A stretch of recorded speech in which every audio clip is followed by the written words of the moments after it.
So we're going into the entrance now of Coolnaskeagh, and I'll read a little bit of what I've read about it on a volunteer's website here in Greystone's a writer.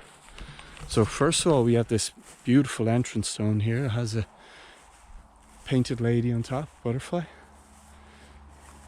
One of the things I was really interested in looking at was, is there any engravings on this stone?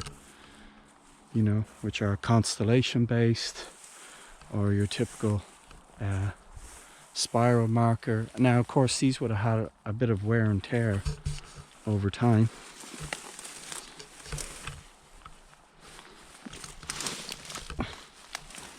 It's a really large stone, you know, and there's no way this is placed here, you know, by nature. This is definitely put at the entrance to this site.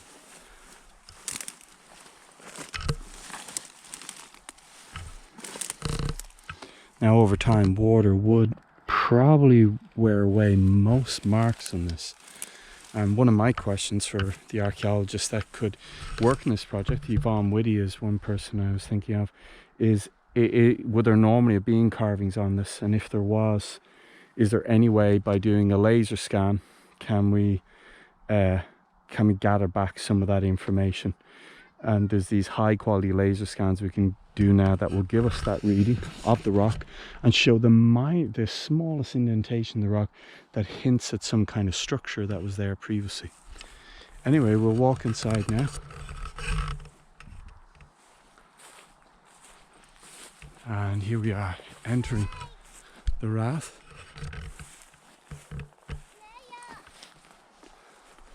Here we are entering the Rath. That's my daughter. And look at that, look how beautiful this is. And it's pretty big, by the way.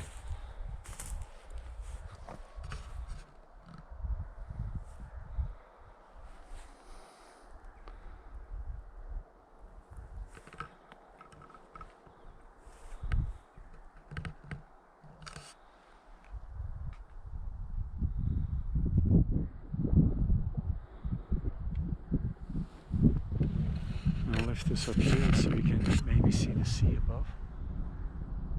So you can see this is an amazing lookout post. You know, you'd clear the land around you for your agriculture. You'd then leave a ring of woods around you where no one could see in at you at this position, but you can see people coming, and you have the most amazing view of the sea itself here.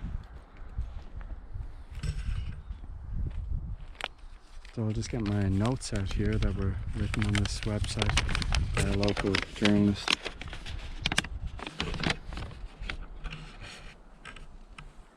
So Coolnaskeagh, they say, imagine in 432 AD that St. Patrick landed down at the Murrell, and he wasn't actually welcomed there, they say in the notes, so he travelled on to Skerries, and you would have seen the boats travelling here up. They mentioned that the people here were Iron Age pagans, and some may have fought with their fellow Leinstermen as allies of the Danes against Brian Boru and Clontarf in 1014. Near Redford, going down the hill, people know Redford very well, there was also another rath there, and that was found on Ennis Lane, just below the level crossing. There used to be a lime kiln and the remains of an ancient church.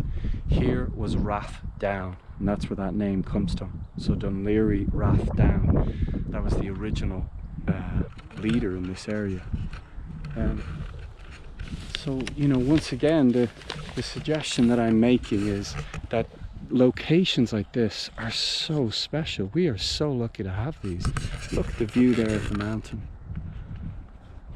And these look like a mixture of Scots pine and spruce on that mountain there. Look at the clouds and how beautiful that is.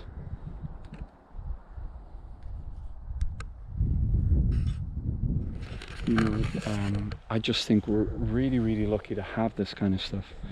And nature can make money, you know, so, and history can make money.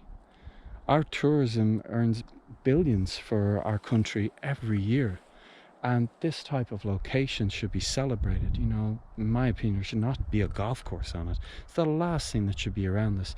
What should be here is biodiversity, planting for biodiversity, encourage the wetlands around the area so that you have your ponds and wildlife. And so it becomes a wildlife reserve and an archaeological treasure that people can visit, and they can talk about the pagan times and Viking times, all those different things. So one of the missions that we have, as far as I know in the government, is they're doing, I think it's called the Viking Trail. So this idea of tapping off on the huge hits of the Viking series that was filmed nearby here, that they know so many people in the world love that show. They love Ireland and they're coming on these trips. So one of the ideas I have is that people would come on boats from Dún Laoghaire up, and they dock in Greystones, they dock in Wicklow, but they could come off and stay the night near these locations and actually see an old fort. Like, how amazing would that be?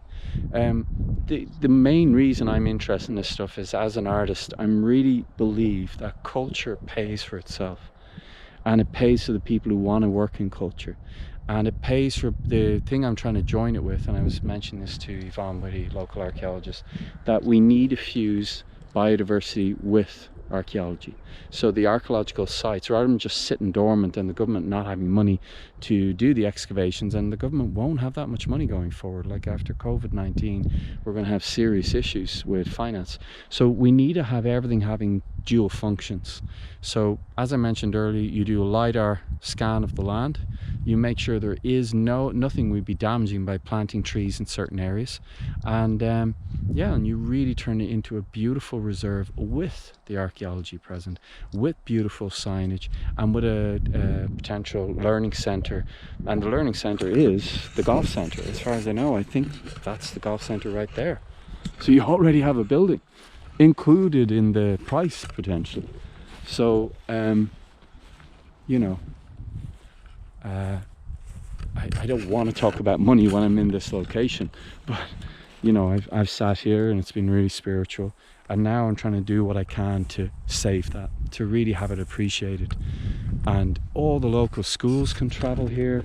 Obviously the roads are quite small, so there would have to be something addressed in relation to that. How do buses come up here, etc. There have to be some safe way of that happening. But look at the scale. You know, this is a really beautiful big site.